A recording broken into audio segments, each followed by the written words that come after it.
do you understand your needs? Good question. Welcome to Functional Human Design and our living room. My name is Jess. And I'm Reid. This is such a great question because as a mother of 5, I spent a solid decade plus completely minimizing my needs. And before I was like, hey, my needs aren't being met. Hey, I'm important here. Yeah. And I know you have a similar story. I grew up like purposefully not meeting my needs as an identity. When I met you and started to have kids, it was like putting myself on the back burner was my way of being more self-sufficient. How'd that work for you? It sucked. It didn't work. And because I'm human, I still had needs. And then I would manipulate people to try to get my needs met versus just being like, hey, I have this need and I was wondering if you could fill that need. Yeah. And it's funny because even when I say that, it's like it goes against my programming still. There's still a part of my mind that goes, you can do that?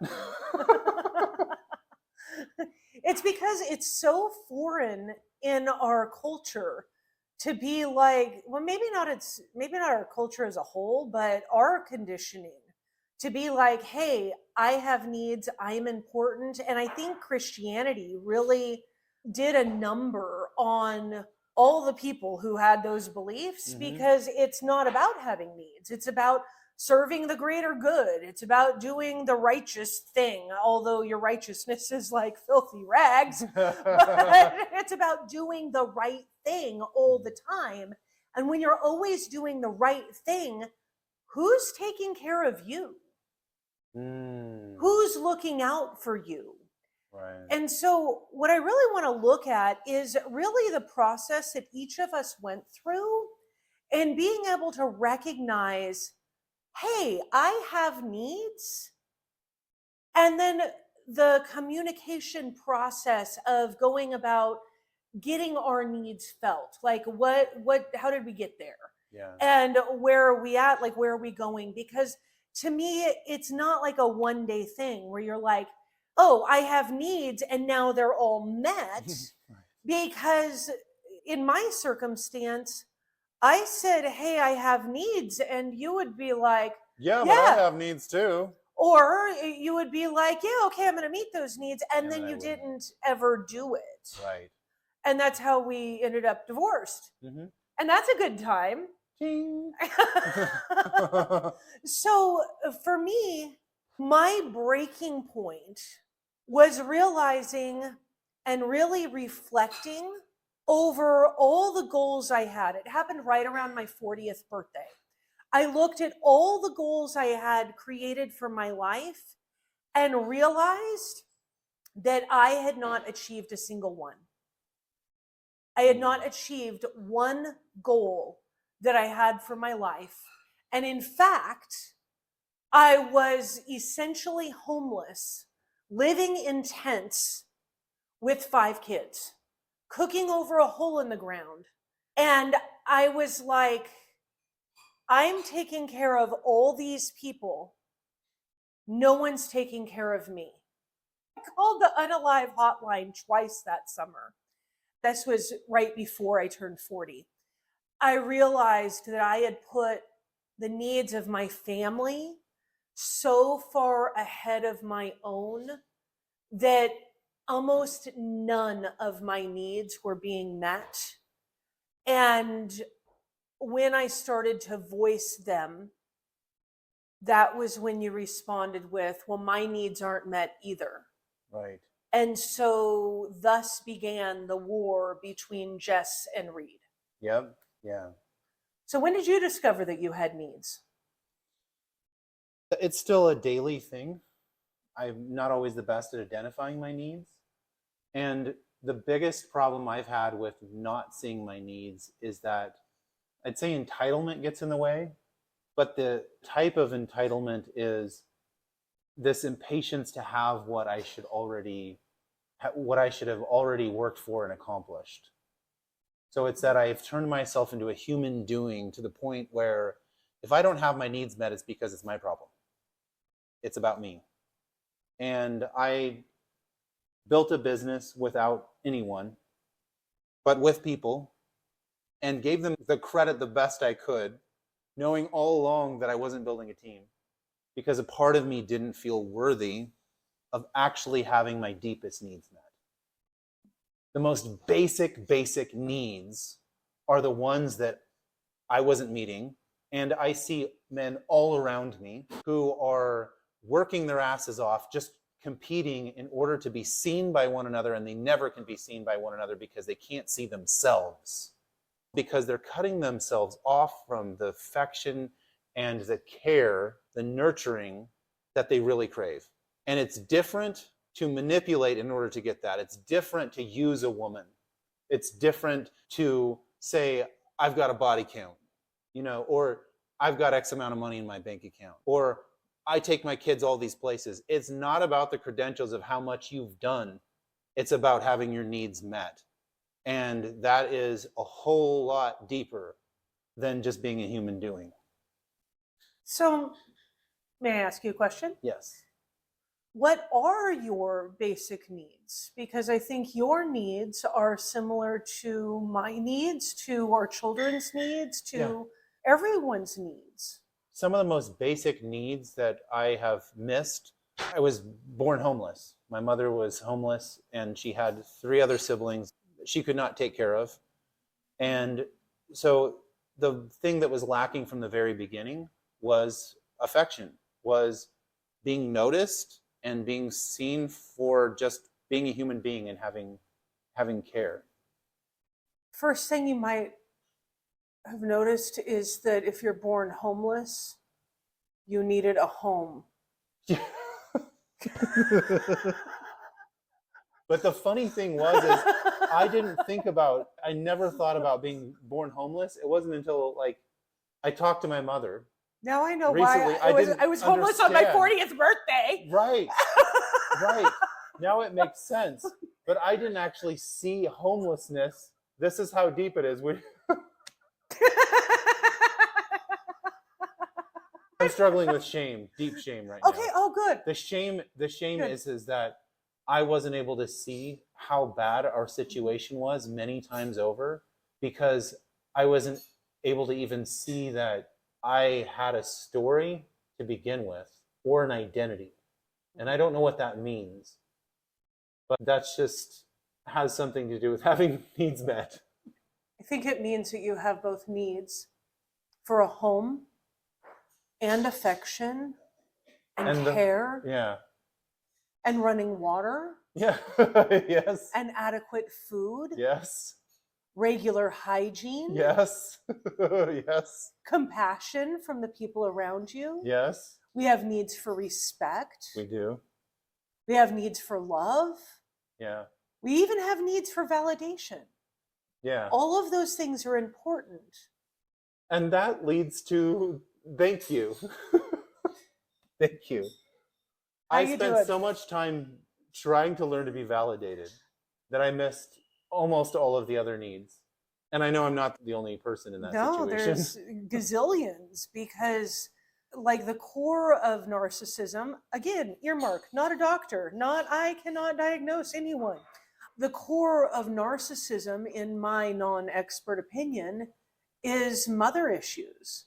It's because when we do not have our needs met from the womb to about 2 years old, there forms a lack of attachment. Exactly. And with that lack of attachment, it morphs over decades into a need for validation. And then when I, for example, quit validating you about 5 years ago, that turned into the other type of need, that if a person who has no attachment or a very severe avoidant attachment, it will morph not just into a need to be validated, but it will morph into aggression to be seen, but it's more like a different type of supply, because it's not just needing validation to feel good. It's now needing to hurt someone or to confuse someone or to cause pain to someone or cause chaos in order to feel valid. So deep and so spot on. It's like people struggle with worthiness. I thought I struggled with worthiness.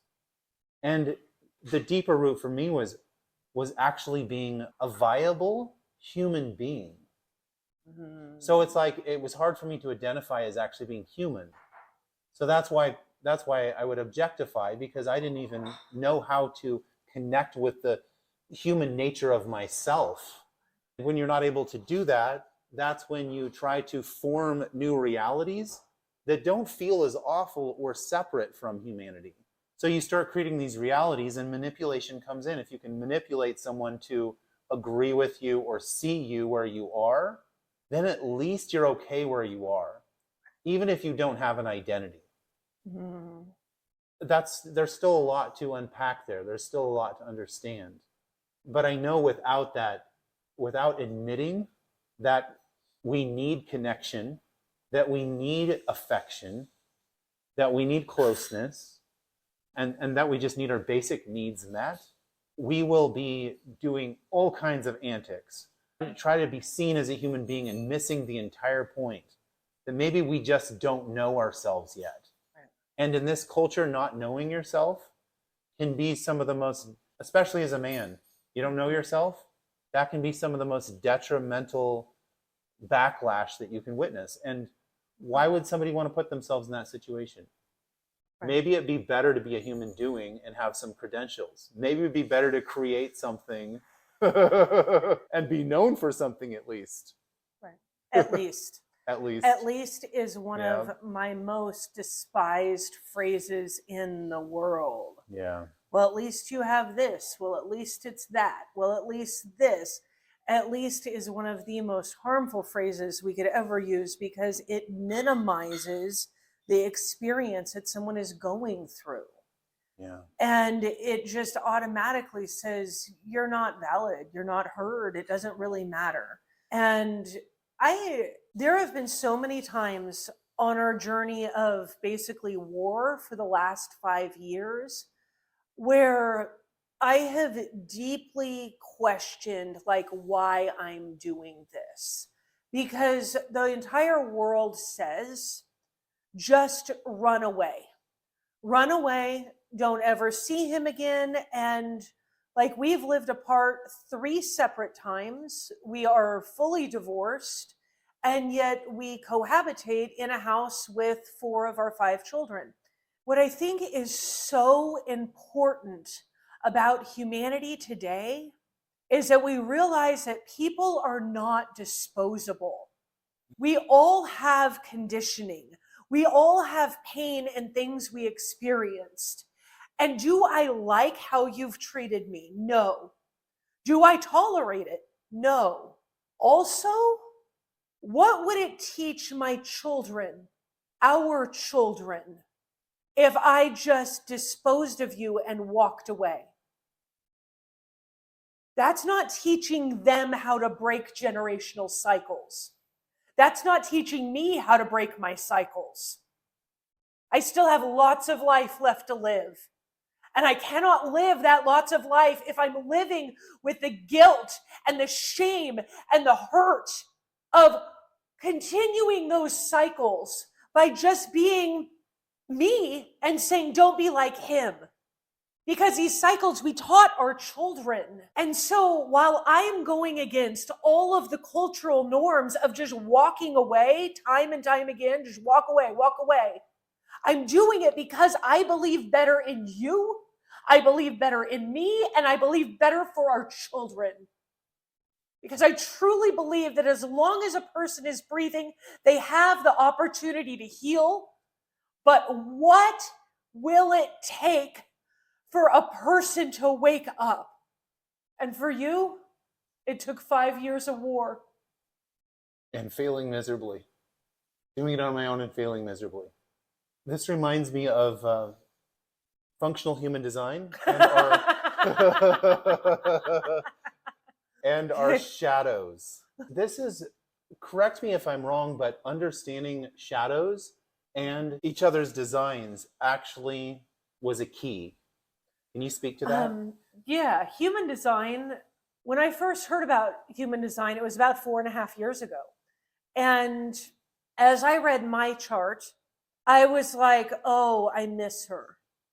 I had seen where I had had all of my gifts, all these amazing gifts at different times in my life.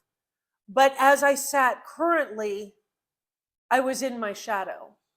And it's because I was repressed and small and I hurt and nothing made sense. And so I could remember what it was like to stand in my power. I could feel those feelings. I could remember the stories, but I wasn't in it right then. Yeah. And I was like, okay, I know how to get from where I am to where I want to be. I know how to do this. I know how to change. I know how to heal. And then when I looked at your chart, it was all shadows. Mm-hmm. And I In other words, I was living in my shadows. You were living in your shadows. Mm-hmm. And there were only little moments where I had seen your gifts. I realized that I never really knew you. Wow. I knew a mask of you. And also when I looked at our charts, I saw why you were able to mask me so well, kind of like put on my skin suit and you became me in many ways. I could see how that happened. Yeah. And so human design became my roadmap for not just coming back to myself, but helping my children come into their selves. And it was a way for me, in a calculated approach, go to war against you and be like, no, that's not you. Yeah. In that process, I began to learn how to remove weapons of mass disruption. That's exactly what they were. And these weapons were, it was like ways of coming back to putting up walls. How many walls can be put up? And how many tactics are there here? And as I began to see my design, I was first so extremely frustrated by realizing I had mimicked you for years in order to just understand myself as a human being, that I was like, it felt impossible. And at the same time, there was always this glimmer of hope, because as I began to experiment a little bit, it brought emotions out that I'd never experienced before. Were you able to It was like new experiences that I haven't. That's what led me. It was the mystery of following my design. It was the mystery of going, we're different. How do I differentiate between us? And the science of human design, and then putting it into action, making it functional, began to open up an entirely new life, an entirely new way of looking at life. And I couldn't stop. No matter how awful it was, no matter how much I isolated myself and tried the same things over and over again, I was haunted by the fact of what could be on the other side. And ironically enough, we end where we began, with identifying your needs. Because each of us matter. Yeah. All of our individual needs matter. Yeah. Your needs matter, my needs matter, our children's needs matter, our audience's needs matter. Yeah. All of our needs are important. And we must learn how to speak up for ourselves, advocate for ourselves, and say, hey, I really need this. It's important to me. Yeah. If you've made it this far and you've been driving with this video, you might want to check out our Skool community, Functional Human Design, on the platform Skool, because it's fun and we have lots of good times. As much as we are deep, we are also very fun. If I do say so myself. Okay, love y'all. Bye.